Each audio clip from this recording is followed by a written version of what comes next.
पूरे हिंदुस्तान में। मैं आपको बताऊं एक बात, हम गए शीला जी के पास, हमने कहा कि ओबीसी का दिल्ली में 42% वोट है और माइनॉरिटी में मुसलमानों के अंदर 90% वोट ओबीसी का है और आप इनको नुमाइंदगी दीजिए। आपने ओबीसी कमीशन बनाया, एक भी मुसलमान नहीं रखा ओबीसी कमीशन में, एक भी मेंबर नहीं मुसलमान ओबीसी का। आपने इतनी बॉडियां बनाई, एक कमेटियां बनाई, सिविक बॉडी बनाई, हज कमेटी बनाया, उस कमेटी बनाई, ये बनाया, एक भी आपने ओबीसी का आदमी रखा उसमें। आप इलेक्शन आ रहा है, कम से कम इनको इनकी आबादी के अनुपात में टिकट दे दीजिए। चलिए कुछ ना कीजिए, 3 टिकट दे दीजिए ओबीसी को, 2 गैर मुस्लिम को दे दीजिए, 1 मुसलमान को दे दीजिए। ये इनका वोट बैंक है, इनका वोट है, आप इनके चैंपियन है, ये वोट आपको डलता है, इनको नुमाइंदगी दीजिए, कहीं ना कहीं हाउस में नुमाइंदगी दीजिए। जब तक कॉन्स्टिट्यूएंसी असेंबली में ये नहीं होंगे, इन्हें क्या पता कि हमारा कौन हमदर्द है। तो शीला जी का जवाब क्या था कि नहीं शफी, मैं दिल्ली को बिहार नहीं बनने दूंगी। तो आप नुमाइंदगी देने तैयार नहीं है। ओबीसी कमीशन मौजूद है, ओबीसी डिपार्टमेंट मौजूद है, पार्टियों के अंदर सेल मौजूद है ओबीसी के, उनको टिकट नहीं देंगे आप, उनको चुनाव नहीं लड़ाएंगे आप कहीं से भी, उनको वोट नहीं, चाहे बीजेपी हो चाहे कोई पार्टी हो,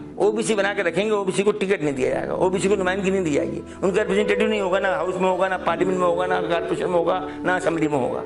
आपको वोट चाहिए उनका, बस देंगे नहीं आप उन्हें कुछ भी। क्या तरीका होगा? 27% ओबीसी का रिजर्वेशन है, कॉन्स्टिट्यूएंसी असेंबली क्यों नहीं दे रहे हैं आप उसको? 70% रिजर्वेशन दलित को दिया हुआ आपको 22.5%, इनको क्यों नहीं दे सकते हैं आप? फिर क्यों बनाया आपने? सब कमीशन वगैरह सब खत्म करिए।